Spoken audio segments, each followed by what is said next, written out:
वालेकुम वरहमतुल्लाहि वबरकातुहू।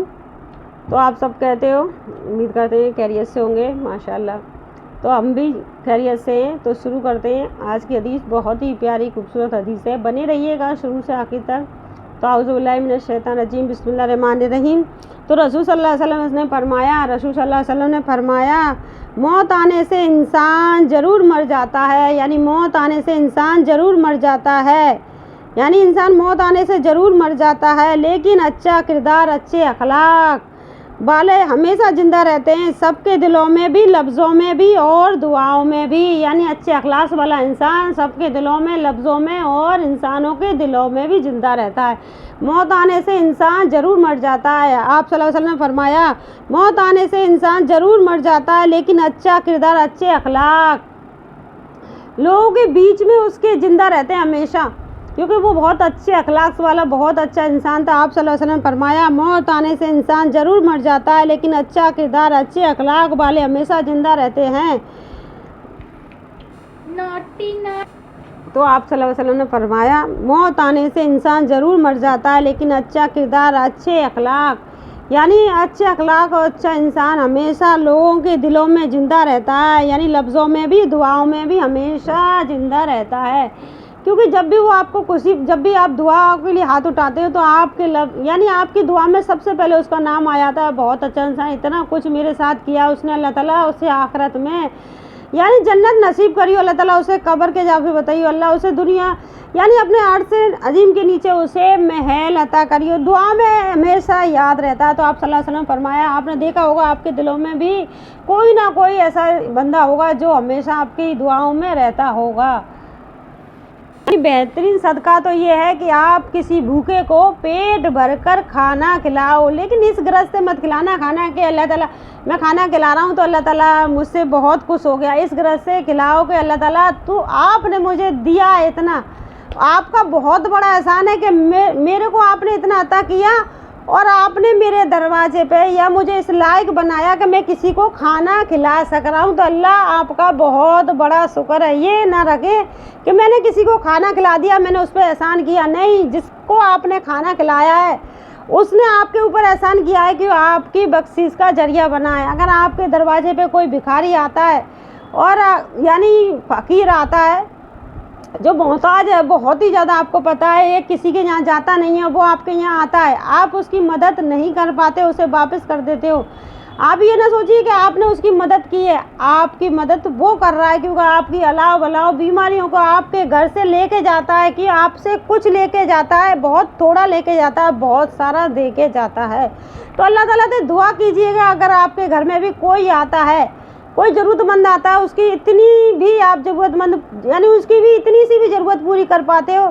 कहने का मतलब ये कि जो रोडों पे डोल रहे हैं उनकी नहीं, जो आपके दरवाजे पे बहुत सारी उम्मीद लेके आ रहा है और आप उसकी मदद कर सकते हो, इतनी आप रखते हो वजह कि आप उसकी मदद कर सकते हो, तो आपने उसकी मदद नहीं की, तो सोचिए आपने अपनी आखिरत को ख़राब कर लिया। यानी अल्लाह ने आपको इतनी नेमत दी कि आप उसकी मदद कर सकते थे, इतनी सी मदद करते, इतनी सारी मदद वो आपकी कर जाता, आपके घर से परेशानियां ले जाता, बीमारी हारी ले जाता, दुआएं दे के जाता। तो ये इंसान के अंदर अच्छे अखलाक की निशानी होती है, ना कि आप पैसों को ऐसे तिजोरी में बंद करके रखने से आपका बढ़ेगा नहीं, क्योंकि आपका जितना पैसा उतना ही रहेगा, लेकिन आप उसमें तो थोड़ा सा निकाल देते हो ना, तो आपकी आखिरत सुधर जाती है। आप किसी की इतनी सी भी मदद कर देते हो तो आपकी मदद होती है, ना कि उस इंसान की जिसने आपने की है, आपने जिसकी की है आपकी हुई मदद, क्योंकि आपकी बहुत सारी परेशानियां वो दूर करके जाता है। तो लेकिन अच्छे अखलाक के साथ मदद कीजिए, ना कि इस तरह से कि आपने किसी को खाना खिलाया तो आपने लगा कि मैंने खाना खिला दी इसको, मतलब मैं बहुत बड़ा आदमी बन गया, इसको मैंने खाना खिला दिया। नहीं, मैं बहुत छोटा हूँ, अल्लाह ताला इतना छोटा हूँ, मुझे इस लायक तो समझा कि मैं किसी का पेट भर पाया, क्योंकि अल्लाह ताला हमारा पेट भरने पे कादिर है, तो हम इतने लायक तो अल्लाह ने समझे कि हम किसी का पेट भर सकते हैं। तो इसका शुक्र अदा कीजिए, ना कि इस चीज़ पे घमंड कीजिएगा। तो चलिए आगे चलते हैं।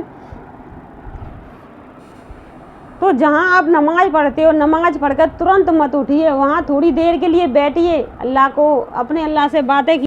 तो जहाँ नमाज़ पढ़ो उस जगह पर थोड़ी देर बैठ जाओ, ताकि बदन के तमाम हिस्से और इस तरह ख्याल करो कि तमाम हिस्से इस तरह ख्याल करो कि हम काबे के सामने बैठे हैं, कि काबे के सामने बैठे हुए हैं, काबा हमारे सामने है और हम अल्लाह हमें देख रहा है, अल्लाह के सामने है, हम अल्लाह ताला हमें बहुत अच्छी तरीक़ा से देख रहा है। इस तरह आप थोड़ी देर बैठिए।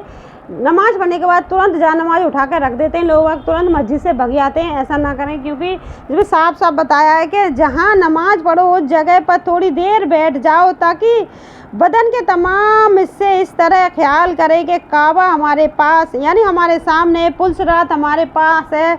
इस तरह से आप महसूस करें कि मैंने इतना अच्छा काम किया है तो काबा मेरे सामने, पुलसरात तुम्हारे पाँव के नीचे है, जन्नत तुम्हारे सीधे हाथ पर है, जहन्नुम तुम्हारी उल्टी तरफ है और मौत का फरिश्ता तुम्हारे पीछे खड़ा है। और समझो कि तुम्हारी आखिरी नमाज है।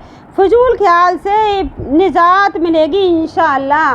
जब नमाज़ पढ़ के इतना ख्याल करो कि मौत का फरिश्ता मेरे पीछे पड़ा है, यानी ये मेरी आखिरी नमाज है, तो फजूल के ख्याल से आपके ये फजूल के ख्याल आते हैं, उससे आपके निजात मिल जाएगी। जो बहुत बसवसे आते हैं कि मैंने नमाज़ पढ़ी, जल्दी से ना मैं अपनी ये काम कर लूँ, या नमाज के बीच में भी याद आ जाता है कि मेरा भी वो काम अधूरा पड़ा हुआ है, मुझे वो काम जल्दी से करना है। क्योंकि उस काम को आप एक साइड में रख दीजिए। ये सोचिए कि अगर मौत का फरिश्ता मेरे पीछे खड़ा हुआ है और ये मेरी आखिरी नमाज है, यानी अगर मेरे को मौत आ जाएगी तो वो काम अधूरा रह जाएगा, उस काम को और दूसरा पूरा करने के लिए आ जाएगा। लेकिन मेरी नमाज जो मुकम्मल मेरी नमाज मेरे लिए, अल्लाह ताला के लिए जो मैं पढ़ रही हूँ या पढ़ रहा हूँ, उसको मैं सही तरीक़ा से पढ़ लूँ, यानी उसके लिए मैं अपना इतना वक्त तो निकाल ही सकता हूँ या निकाल सकती हूँ अल्लाह से बातें करने के लिए।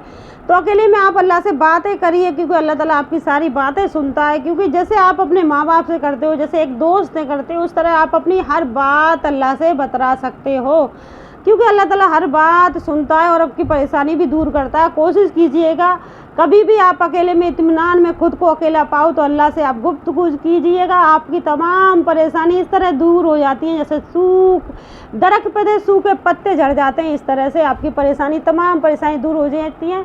तो अपने लिए, अपने खुदा के लिए थोड़ा सा वक्त निकालिए अपने लिए, क्योंकि नमाज़ पढ़ने के बाद तुरंत ऐसे न भगिए कि आपने बहुत बड़ा एहसान कर दिया नमाज़ पढ़कर, यानी खुद पे किया या अल्लाह पे किया, ये तो आप ही बेहतर जानते हो। तो इसलिए थोड़ा वक्त अपने लिए निकालिए, क्योंकि आपकी ज़िंदगी आपके लिए, ना कि किसी और के लिए, क्योंकि आपको अपनी आखिरत खुद सुधारनी है, ज़िंदगी भी खुद सुधारनी है, आखिरत भी खुद सुधारनी है। तो चलिए बने रहिएगा। तो अल्लाह ताला आपको 5 वक्त बुलाता है अपने करीब के बंदा आज़ा, हर वक्त यानी 5 वक्त आपको बुलाता है। उस 5 वक्त में तो आप कितनी बार अल्लाह की तरफ जाते हो, आप अपने ऊपर गौर कीजिएगा, कितनी बार अल्लाह की तरफ दौड़ते हो और आप उम्मीद करते हो अल्लाह से, अल्लाह ताला मुझे ये नहीं दिया, अल्लाह ताला मेरे पास ये नहीं है, अल्लाह ताला आपने ये नहीं दिया। आप अल्लाह की आवाज़ सुन के कितनी बार अल्लाह के पास गए हो, कितनी बार अल्लाह के पास दौड़े हो, इस चीज़ पे आप गौर कीजिएगा। क्योंकि जब आप किसी की सुनते नहीं हो तो अल्लाह ताला आपकी कैसे सुन सकता है। यानी आपको अल्लाह ने जिस चीज़ के लिए हिदायत दे के भेजा है कि नमाज़ पढ़ो, नमाज़ पढ़ो, नमाज़ पढ़ो, मैं तेरे नसीब का तेरे घर यानी तेरे पास भेजने पर कादिर हूँ। तो बने रहिएगा। हजरत हैत अबू हुरैरा रज़ा से रसूलुल्लाह सल्लल्लाहु अलैहि वसल्लम ने रवायत करते हैं कि आप सल्लल्लाहु अलैहि वसल्लम ने इरशाद फरमाया, अगर मूमन को उस सज़ा का सही इल्म हो जाए जो अल्लाह ताला के यहाँ नाफरमानों के लिए है तो उसकी जन्नत की कोई उम्मीद नहीं। तो चलिए आगे बढ़ते हैं। तो हैत अबू हुरैरा रज़ा से रसूलुल्लाह सल्लल्लाहु अलैहि वसल्लम ने रवायत फरमाते हुए सुना, हैत अबू हुरैरा रज़ा रसूलुल्लाह सल्लल्लाहु अलैहि वसल्लम से रवायत फरमाते हैं कि अल्लाह ताला के यहाँ 100 रहमतें हैं, उसने उनमें से एक रहमत जिन यानी एक रहमत जिन को दिए, वानिस जानवरों को और एक कीड़े मकोड़ों को और दरमियान उतारी है, यानी एक जिन के लिए, एक कीड़े मकोड़ों के लिए, एक जानवरों के लिए तो उतारी है। उसी एक हिस्सा की वजह से वो एक दूसरे पर बड़ी यानी नरमी और रहम करते हैं, यानी उसी एक रहमत की वजह से वो आपस में नरमी और रहम करते हैं। उसी की वजह से वह हंसी जानवर यानी उसी की वजह से यानी अल्लाह ताला ने दरमियान उतारी हैं, उसी एक हिस्सा की वजह से वो एक दूसरे पर नरमी और रहम करते हैं, यानी जानवर आपस में रहम और नरमी करते हैं एक उसी रहमत की वजह से। तो तो उसी की वजह से वह ऐसी जानवर, जो वैसी जानवर होते हैं तो अपने बच्चे पर शफ़क़त करते हैं, यानी जो वैसी जानवर होता है और अल्लाह की रहमत की वजह से ही वो अपने बच्चे पर शफ़क़त यानी प्यार करता है। और अल्लाह ताला ने 99 रहमतों को क़यामत के दिन के लिए रखा है, उनके ज़रिया अपने बंदों पर रहम फरमाएंगे। एक रवायत में है कि जब क़यामत का दिन होगा तो अल्लाह ताला अपनी उन 99 रहमतों का उस दिन नबी रहमत के साथ मिलाकर, यानी नबी की रहमत के साथ मिलाकर मुकम्मल फरमाएंगे। फिर 100 की 100 रहमतें के ज़रिए अपने बंदों पर रहम फरमाएंगे, यानी नबी की एक रहमत मिलाकर, नबी की रहमत मिलाकर 100 हो जाएंगी, 100 की 100 रहमतें हो जाएंगी। 100 की 100 रहमतों के साथ अपने बंदों पर फरमाएंगे, यानी अपने बंदों पर नेमत फरमाएंगे, पर रहम फरमाएंगे। तो हज़रत उमर ख़त्ताब रज़ा रवायत फरमाते हैं कि नबी करीम सल्लल्लाहु अलैहि वसल्लम के पास कुछ कैदी लाए गए। उनमें एक औरत पर नज़र पड़ी जो अपना बच्चा तलाश करती फिर रही थी। जो नई उसे बच्चा मिला, उसने उसे उठाकर अपने पेट से लगाया और दूध पिलाया। नबी करीम सल्लल्लाहु अलैहि वसल्लम ने हमसे मुखातब होकर फरमाया, तुम्हारा क्या ख्याल है, ये औरत अपने बच्चे को आग में डाल सकती है? हमने अर्ज़ किया, या अल्लाह की कसम नहीं, खुसूसन जबकि उसे बच्चे को आग में न डालने की कुदरत भी है, कोई मजबूरी नहीं। तो उस पर आप सल्लल्लाहु अलैहि वसल्लम ने इरशाद फरमाया, ये औरत अपने बच्चे पर जितना रहम व प्यार करती है, अल्लाह ताला अपने बंदों पर इससे कहीं ज़्यादा रहम व प्यार करते हैं। यानी नबी करीम सल्लल्लाहु अलैहि वसल्लम ने बताया कि अल्लाह ताला जी औरत जो अपने बच्चे से जितना प्यार कर रही है, उससे कहीं ज़्यादा अल्लाह ताला अपने बंदों से प्यार व रहमत करते हैं।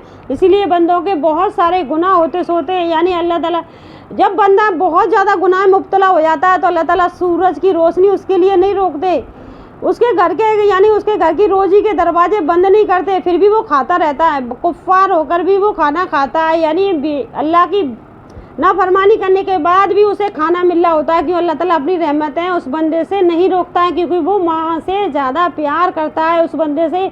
इसलिए अल्लाह, जैसे माँ हर बार अपने बच्चे को मौका देती है, आज सुधर जाएगा, उसी तरह अल्लाह ताला हर बार उस कुफ्फार को मौका देते हैं कि जी आज आ जाएगा, मेरी तरफ लौटकर आज आ जाएगा, क्योंकि अपनी रहमतें उस बंदे से कभी नहीं रोकते। कि वो बंदा अगर वो चल रहा है तो अल्लाह ताला ने उसके लिए अंधेरा नहीं किया, क्योंकि वो जाले में चल रहा है, लेकिन उसने अपनी ज़िंदगी में अंधेरा कर रखा है, क्योंकि वो आखिरत से भटक चुका है।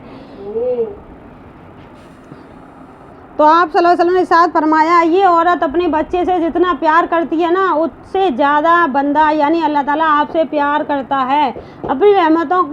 अपनी रहमतों के साए से आपको नहीं, यानी अपनी रहमतें आपसे नहीं हटाता है, क्योंकि आपको उस अंधेरे में नहीं डालता, क्योंकि आपको सूरज की रोशनी अता करता, खाना अता करता है, घर सुकून अता करता, हर चीज़ अता करता है। लेकिन वो कुफ्फार अपने रास्तों को बदलने की कदर नहीं करता, यानी वो अभी भी उस चीज़ से गाफिल है, उस गुनाह में मुब्तला है। तो वो तौबा करे अपनी गलतियों से, क्योंकि वो अल्लाह ताला जो माँ अपने बच्चे से प्यार करती है कि उसे आग में नहीं डाल सकती, तो ऐसे ही बंदा भी अपने अल्लाह से उतना ही प्यार करना चाहिए कि अल्लाह ताला मुझसे इतना प्यार कर रहा है, मेरे इतने गुनाह होने के बाद भी मुझे पेट भर के खाना खिला रहा है, मुझे सही सलामत रखा है, मैं अपने पैरों पे चल पा रहा हूँ, मैं बोल पा रहा हूँ, मैं इतना कुछ कर पा रहा हूँ, क्योंकि मैंने इतने गुनाह किए हैं कि मैं बेहतर जानता हूँ या मेरा अल्लाह बेहतर जानता है। तो उस गुनहगार को सच्ची तौबा कर लेनी चाहिए, क्योंकि वापस आ जाना चाहिए लौट के अल्लाह की तरफ, क्योंकि उसके लिए वो ही एक रास्ता है, क्योंकि वो दुनिया और आखिरत को सुधार सकता है।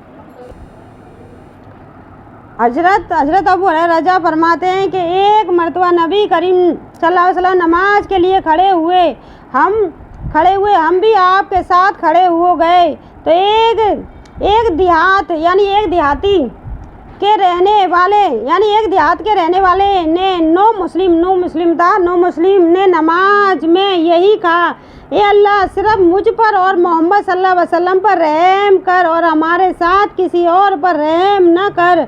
जब आपने सलाम फेरा तो उस देहात के रहने वाले से फरमाया, तुमने बड़ी बचिया चीज़ यानी तुमने बड़ी बसीच चीज़ को तंग कर दिया। घबराओ नहीं, रहमत तो इतनी है कि सब पर छा जाए, फिर भी तंग न हो, तुम ही इसे तंग। ओए